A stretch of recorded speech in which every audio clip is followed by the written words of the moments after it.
Sa gitna ng malaking sunog na yan,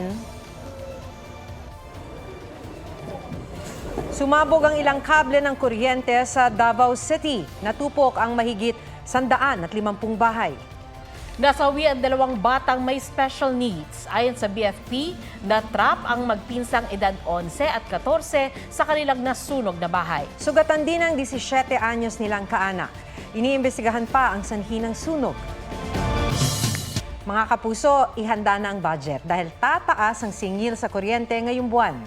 Mahigit 2 piso kada kilowatt-hour yan ayon sa Meralco. Katumbas yan ang mahigit 400 pesos sa mga kumokonsumo ng 200 kilowatt-hour sa isang buwan. Ayon sa Meralco, pinakamalaking ambag sa dagdag singil ang pagtaas ng generation charge, transmission charge at buwis. Ibig sabihin mula sa 9 pesos and 45 centavos noong nakaraang buwan, magiging 11 pesos and 60 centavos per kilowatt-hour na ang electricity rate ngayong Hulyo. Bukod sa tumaas na generation charge, babayaran na rin ng consumer ang deferred payment na 77 centavos per kilowatt-hour na ikakarga sa electric bill kada buwan mula Hunyo hanggang Setyembre. Posible namang bumaba ang babayaran sa Agosto dahil sa inaasang pagbaba ng demand. Nag-viral ang isang advertisement ng Department of Tourism dahil sa maling lokasyon ng pamosong Banawe Rice Terraces. Imbes na sa Ifugao, nakasulat na nasa Benguet ang hagdang-hagdang palayan. Dismayado sa pagkakamali ang archaeologist na kumuha ng mga litrato nito, lalo't natural heritage site pa man din ang Banawe Rice Terraces. Ipinadala na ang mga litrato sa Regional Director ng Ifugao Tourism at nai-report na rin sa main office ng Tourism Department. Tinanggal na rin ang nakapaskil na advertisement. Wala pang pahayag ang Tourism Department kaugnay rito. Isang 12 taong gulang na batang lalaki ang pinagbabaril sa Bacolod City. Inaalam kung may kinalaman ng krimen sa pagdukot sa isang batang babae. May report si Adrian Prietos ng GMA Regional TV. Matutulog sana sa gilid ng kalsada sa Barangay 12 sa Bacolod City ang lalaking 12 anyos. Pero hindi na siya magigising kailanman matapos barilin sa ulo. Ayon sa mga pulis, hinahanda ng biktima ang kanyang tutulugan ng paslangin pasado 1:00 ng madaling araw noong Sabado. Agad tumakas ang di pa tukoy na salarin. Isinugod sa ospital ang biktima pero binawian din ng buhay. Hawak na ng mga pulis ang CCTV footage ng pamamaril pero hindi pa raw pwedeng ipakita sa publiko. Nakita ng saksi na tila inaabangan ng nakamotorsiklong salarin ang bata. Sabi pa ng mga pulis, isa ang biktima sa 2 lalaking minor de edad na nakitang kasama ng babaeng 5 anyos na nawala kamakailan. Sa Talisay City, Negros Occidental na walang batang babae noong July 1 at nasagip sa Bacolod City kinabukasan. Kalaunay lumabas na ginahasa siya.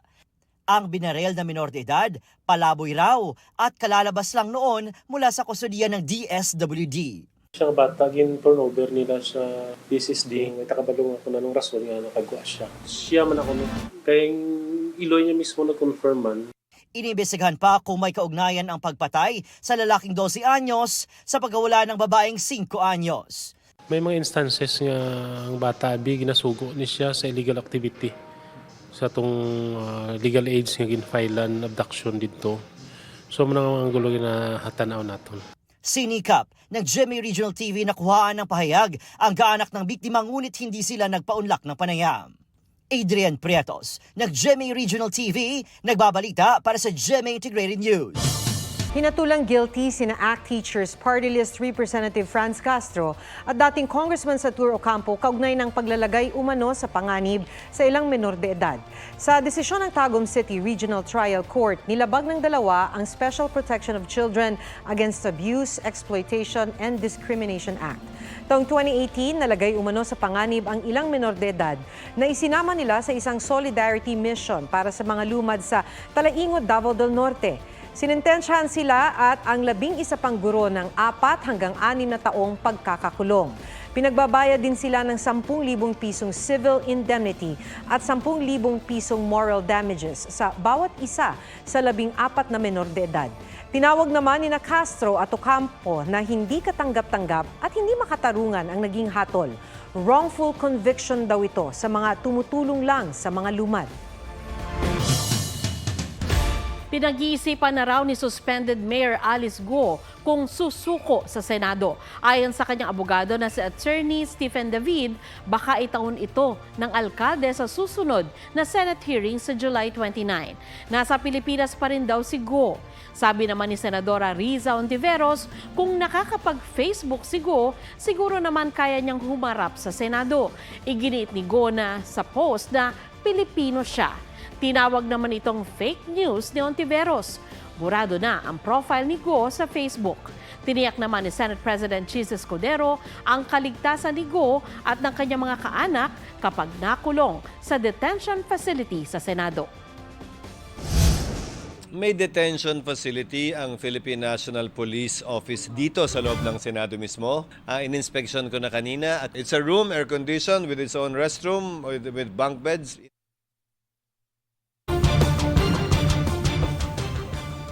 Nahagip ng humaharurot na kotse ang isang lalaki sa Batangas City. May spot report si Marisol Abduraman.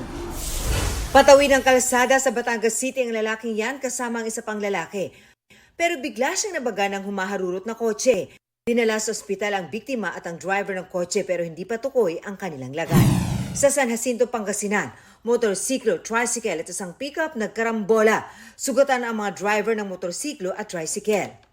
Nagliyab ang tricycle na yan sa gitna ng kalsada ng Lipa City. Nagka-gas leak umano ang tricycle. Isang crew sa kalapit na fast food chain ang tumulong na mapula ang apoy. Ligtas naman ang driver at dalawang pasahero nito na agad nakababa. Marisol Abduraman, nagbabalita para sa GMA Integrated News.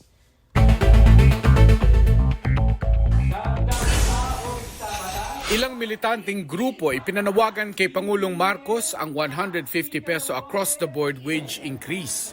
Sabi naman ng Employers Confederation of the Philippines, mas mahihirapan ang maraming manggagawa dahil 10% lang ng labor force ang makikinabang sa legislated wage increase. Kasundo ang nakasentro sa pangangalaga sa kalusugan ng mga preso, nilagdaan ng DOH, DILG at DOJ. Para sa gastos kada pasyente, makakatuwang ang PhilHealth. Magtatayo rin ng mga ospital malapit sa loob ng mga kulungan. Kampo ni Puling, Canada, na kapwa akusado ni Pastor Apollo Kibuloy, iginiit na iligal ang pag-aresto sa kanya. Ayon kay Attorney Israelito Torion, kinwestiyon ng kanyang kliyente kahit hindi nabigyan ng pagkakataong matulungan ng abogado. Mark Salazar, nagbabalita para sa GMA Integrated News. Dinagsa ng fans ang 2024 Olympic Torch Relay sa Paris, France para masilayan ang torchbearer ng South Korea na si Jin ng BTS. Sinalubong ng hiyawan ang pagdadala ni Jin ng torch. Bit-bit din ng fans ang watawat ng South Korea at poster bilang pagsuporta kay Jin. Nangyari ang historic appearance ni Jin sa Olympics, isang buwan matapos siyang makalabas mula sa mandatory military service. Magsisimula ang Olympics sa July 26.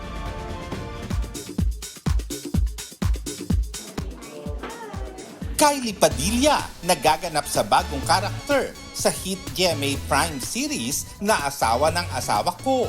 May pahiwatig sa bagong pag-ibig. Happy ka ba ngayon sa buhay? Oh yes, I'm very happy now. Very grateful. How about the love department? Love department. Masaya naman ako. Masaya. Kapuso primetime king Ding Dong Dantes magiging host ng The Voice Kids sa GMA Network. Bukod sa The Voice Kids, excited si Dong sa mas malaking papremyo sa Family Feud. Every week, 2 million pesos. Combined yan sa mga contestants, pati na rin sa mga manonood. Official YouTube channel ng SB19 at Ben and Ben na hack.